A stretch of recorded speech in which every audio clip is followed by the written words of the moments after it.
Hey, welcome back to the Hub channel. My name is Brandon Burton, and we have an amazing show for you today.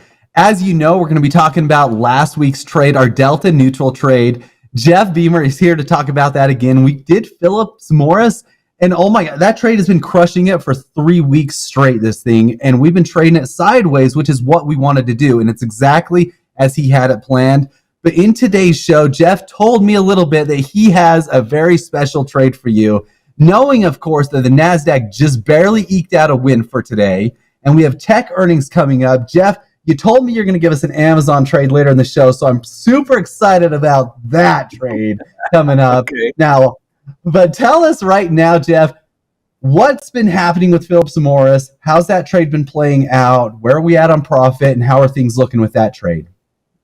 Well, we did what we call a delta neutral time sensitive trade where we actually make money from a stock that goes sideways.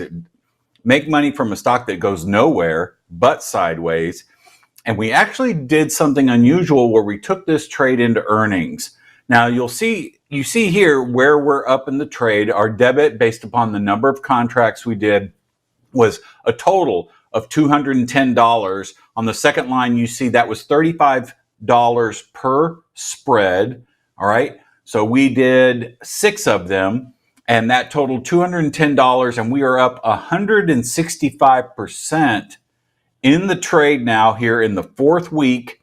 All right. This is and we're headed down to our sweet spot. This is not only a good spot to maybe take some profits, but this is also where we make a majority of our profits. So it's one of those balancing acts where we only have 4 days until the short option expires. But when we're in this area here, we're making money because of time decay each and every day. So an aggressive trader would stay in the trade. A more conservative trader would do something like, since we did 6 contracts, maybe I would take off 4 of them, not 3 of them, okay, but 4 of them. Why 4? Because if we took off 3, what that would do would be lock in a profit in the trade, but if the stock broke up or down, we would break even in the trade, okay? But by taking 4 off, we capture enough profit that we have, if the stock breaks up, we make a little money, and if the stock breaks down, we make a little money. But if it stays right where we are, we make a lot more money. Okay, now that would be the more conservative move. Okay, how we make the most money is by just keeping the trade on and having the stock kind of stay where it is. I would probably get out of this by Wednesday, Thursday at the latest. Okay. Wednesday or Thursday at the latest is when we would typically exit this type of trade, but up 165%, $348 right now. This is a big winner for this type of trade, and this is what we look for in these types of stocks with this type of move. So congratulations, Jeff. It's been doing really well, and a lot of people don't have to guess when to get in. You said Wednesday, Thursday, maybe. They don't have to guess. If they're subscribed to you over with your Delta Neutral breakout service over at ewotrader.com, they don't have to guess when this is going to happen or when to get out, because you basically handhold this whole process for them. You send out alerts, lifetime, and everything that they need is in their hands right when they need it. So I think that's really cool of you. So yeah, this trade has been crushing it. 160, great profit the last couple of weeks. I think that we have upcoming now. So what's going on in the market right now? What are the headlines looking like? What do we have to talk about right now? Well, some headlines that are capturing our attention this week. First of all, one that really it focuses on earnings, interest rate, and energy. Really, those headlines, earnings, interest rates, and energy, are what dominate the headlines right now. So beginning with earnings, we have over 1,600 companies that are declaring earnings this week. We are getting into the heart of earnings season, and this is one of our really busy times because of our new Delta Neutral breakout service, where I provide trades where we anticipate stocks that are about to make a big move. Okay, and we've been putting on trades. We put on a couple today. We'll be putting on a couple tomorrow, and I've got one for you here in just a few minutes, as they said on Amazon. So we'll be looking at that. Now, interest rates, were impacted today by, whoever said that one person can't move the market doesn't really, they can if they're big enough or influential enough. But Bill Ackman, the hedge fund manager, Bill Ackman came out and said that he's taking his short position off on the long end of the curve. Okay. So he's taking his bet against treasuries. And because of that, the bonds reacted, and they reacted with vengeance. They jumped today, so interest rates plummeted. I'll show you that here on my charts in just a moment. But both the short end and the long end of the curve reacted to his comments. He just feels like there's too much risk in the world right now to bet against bonds, because bonds are a safe haven, and that with all the risk out there, a geopolitical risk, that people are going to be taking money out of the market and put them into bonds. That would then put pressure on bonds to rise, and then interest rates would fall. Now, that's his opinion, not necessarily everybody else's opinion. And finally, energy.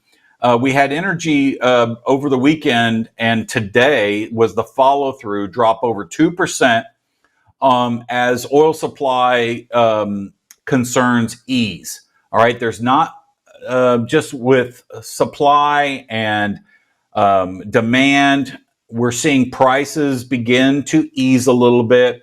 We were approaching $100 on WTI, which is West Texas Intermediate. That has eased just a little bit. USO today, which I'll show you in a moment, was down over 2%. All right, so this is also being felt at the gas pumps. Producers said they have plenty of production happening. This has caused gas prices at the pump to ease a little bit, and it's happening nationwide. Now, it's not going to be necessarily a huge move, but it's temporary for right now as we see energy prices dropping. So let's move over to the charts. And I've just got a couple of charts to show you. Let's begin with the Spider Index Trust, SPY. You can see that we had actually kind of a wild day today. Pretty big wicks on this candle. We did finish down slightly, about 17 basis points. But when you have a day like this and you're trying to figure out what is going on, well, one thing to focus on is this little area of support that we had, and we closed below that just slightly. Okay, so if I were to draw a trend line over here, or connecting those bottoms, you can see that we popped right under that today. That could be an indication that we move significantly lower. Now, Friday we thought could be really bad, and it did turn up to be a down day. And today was going to be some severe follow through. Markets held up well for most of the day until bonds closed. Once bonds closed, we really started to weaken in the broader market. Let me put on my Heikin-Ashi candles here, and you'll be able to see that this downward move is really in place. Now, you notice the red bars here. There's 3 red bars in a row that have no wick on the top of them. That's an indication of a pretty strong, confident downward move. And I would say our next target is probably down here around the 410 level. Okay, so we're at the 420 level right now. We have a target of around 410. I have got a portfolio hedge on that is a butterfly that is down around this area of 410. All right, so that is what we see a likely target as in the short term. All right, now if we can't hold that 410 to 405 level and the major support at 400, it could be a long drop, but we're not there yet. All right, we still have quite a bit of room to go. Just throwing on some moving averages real quick. You can see that they're kind of pinching here. We have the long-term moving average still moving upward slightly. My short-term moving average is beginning to dive down. Should those cross, that would give another indication of a confirmed bearish move. But that's kind of the situation there on the Spider Index Trust. Now, jumping back over to the NASDAQ and the Qs, okay, they squeaked out a slight gain today, breaking a 3-day losing streak. We have a big week of earnings coming up with some big players. I'll show you those in just a moment. We are trading just above, we're trading at support actually. You can see this definitive line of support here that we're holding at. We held there on the open. We opened up right on support, traded below it in the morning, and then rallied in the afternoon, came off the highs, ended up just slightly positive. So good for the NASDAQ bulls, but they have a lot riding on this week, okay? Big names declaring earnings, which I mentioned before. Next, small caps, all right? Notice, or guess what? Target hit on my small caps. Look where we are, 165. I drew that line, indicated with my arrow weeks ago where I thought the market would move. Remember, we were trading, it was right at the beginning of October. I said, we're going to trade down a little bit. We're going to move higher and then trade down in a XYZ kind of pattern. Okay. And sure enough, look at this. We did 165 target hit. All right. So now what we do is we analyze, we reset our expectations. We take a little breath and we wait for the market to tell us. What am I waiting for? Well, quite honestly, if we break below 165, there is a little bit of hope around 145, 150 of support, but that's minor to intermediate support. And if we break that, it is that classic Katie bar the door description that we use a lot around here. It could be getting really ugly for small caps. So this is an important level to watch. For the bulls, you really need a bounce here and for the market to rally, because if we give this up and we give up, we could be dropping pretty quickly. So we'll see. Now, let's jump to energy real quick and USO. I talked about that. We had that sharp rally in energy. In fact, the bullish trend technically is still in place, but that short-term pullback based upon the easing concerns of supply really did affect crude oil across the board. But look where we ended up, right at support on my short-term 21 period moving average. We seem to always, kind of come down to these inflection points, which happens to be some support here from these 3 candles from about a week ago. We're making gaps, we're filling gaps. This is a really volatile market right here on energy. Definitely something to keep an eye on. That's why it made our list this week, along with interest rates and earnings, because energy is still the place to kind of keep your eyeball on, because we have had a sharp rally in many of the names in the energy space. Now we're getting a little bit of a pullback. Now, finally, back to interest rates real quick.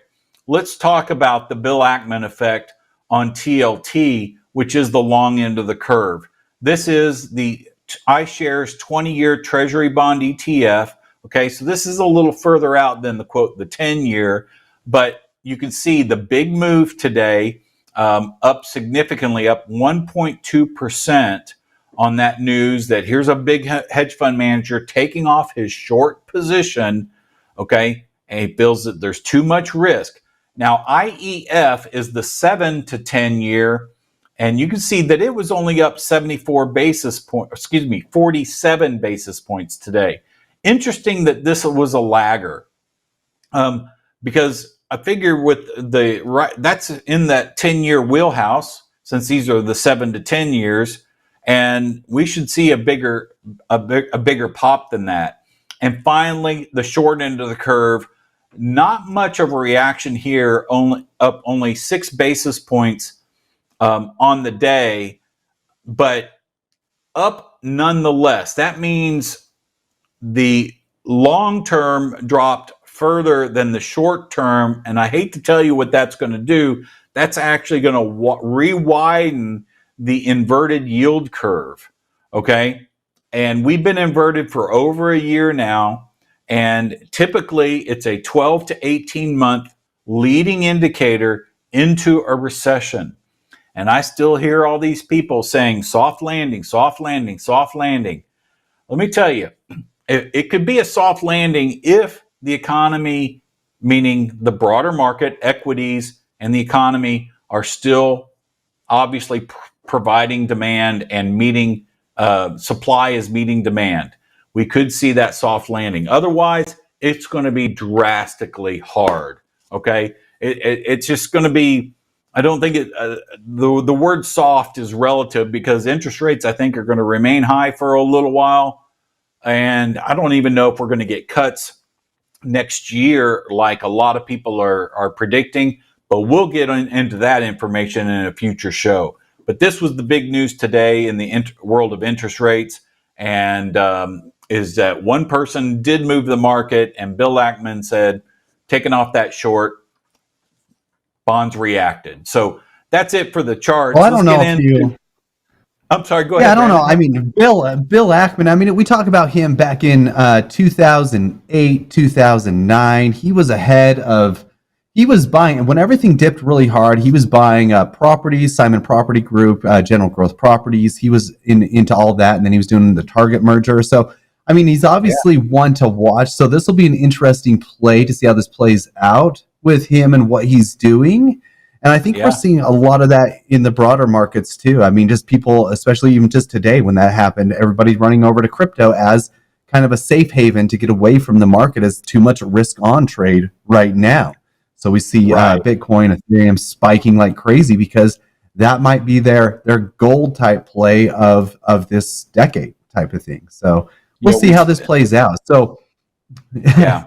We spend a little time talking about crypto in our insiders meeting on Thursdays. Okay. And, Bitcoin was at support there in the mid 20,000 range for a long time. And now it's rallying off that level. So, yeah, we would anticipate a further move, probably higher for crypto. Yeah. Yep. Interesting. Well, let's check out what do we got as far as earnings coming up. This is a big week, a big tech week. We have a lot of earnings coming up, and then let's slide right into that Amazon play that you have for us.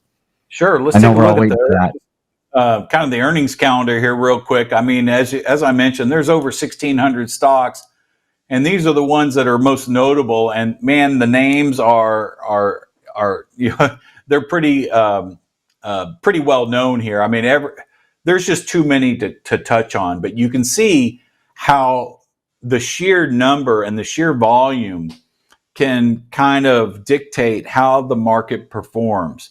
We had some earnings today, but we really get into tomorrow morning, tomorrow after market close, both tomorrow, Wednesday, Thursday, and then Friday morning. Really, this is a critical area because if we get a lot of misses, you could see this market really start to drop.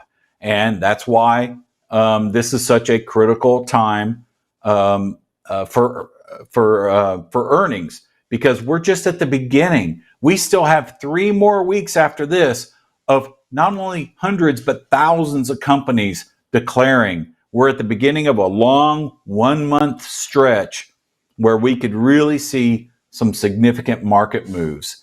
And that takes us into the sector to watch, this week. Specifically, I'm looking at tech, Now, related to tech, we have several stocks declaring earnings that, in fact, these stocks have a significant impact.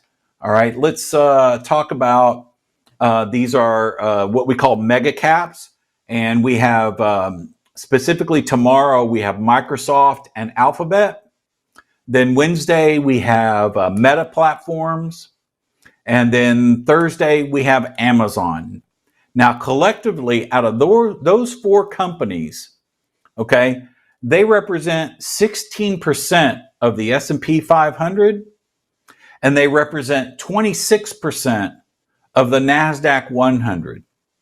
So even though we have over 1,600 companies declaring earnings this week, we have a group of four that by themselves could be significant market movers.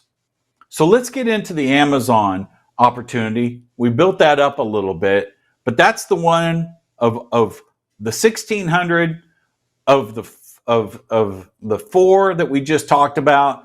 That's the one that we're going to zero in on, and the trade there is going to be a simple little what I like to call a baby strangle. Okay, I'm doing this because a strangle essentially is a call and a put at two different strike prices. Now it doesn't matter if the strike prices are $1 apart or they're $10 apart or $20 apart. If they're not the same, it's not a straddle anymore. It's a strangle. So we're doing a little what I call a baby strangle on this, and the debit on this is going to be around $960. Okay, but we expect a move. Now, Amazon typically is a mover around earnings. Okay, and Amazon, let me just double check here. I believe it is Thursday. Earnings are Thursday, I believe. Yes, Thursday after market close. Okay, so Thursday after market close. So tomorrow, plenty of time to do your analysis and get into this trade. Then we have Wednesday, and then Thursday after market close, we'll definitely see some action from Amazon. So next week, we'll cover the closing of the Phillips Morris trade. We'll see how that worked out, and we'll also take a look at Amazon to see how Amazon does. It's an exciting week. We are trading these types of trades all week. I put two of them on earlier today, got more coming tomorrow. So if you become or are a member of our Delta Neutral breakout service, we have a special going on through the end of this week, okay, for you to take advantage of a founder special, and you can be part of this exciting opportunity more than just one trade, one occasional trade that we do here during our Monday show. So Brandon, what do you think about that trade? I mean, it looks like a good trade, and you've been talking about this. Obviously, making money quicker with these breakout trades is something you've really focused on in the past, and we haven't been able to do that over the last little bit because things have been moving kind of sideways. So we're excited to see how this one plays out. And obviously, we're excited for the play-by-play that all the people that have subscribed to your service get, right? I know that these types of plays are what you do. Yeah, that's an excellent point. These breakout trades, they move fast. We take action fast. They don't last very long. You know, we would be out of Amazon by Friday, most likely. You know, there's over 95% chance we'll be out of it right after the announcement. So compare that to Phillips Morris. That was a pre-earnings play. Things were kind of quiet along that front, but we found that opportunity, and it's just making a little bit of money every day. And there's no problem. You know, being boring is okay, and we'd like to put a little excitement into our lives every now and then as well. So, Brandon, lots going on. It's going to be an exciting week, but just watch the chart, watch the pricing, and you'll be okay. Well, I appreciate that, Jeff. This is a really good play to look forward to, and I'm excited about this breakout play because I love those quick trades. The Phillips Morris one, I guess you won on that one. Then it's 3-week trade, so I guess a winner's a winner. But still, the quick ones are always fun to watch. So we'll have to kind of touch back on this on next week's show, this next Monday, guys. If you have not subscribed to the channel, please do so. We appreciate that, and then you'll be notified every time we have one of these shows with Jeff and our other hosts. And these guys are all so knowledgeable, and they fill us full of this information. The market's ever changing, obviously, as you guys can see. Right now, everything is crazy right now. So let's go ahead and do that. We'll see you guys in the next one. Thank you guys so much for dropping by the show today. Take it easy. Good luck. and we'll see you next week.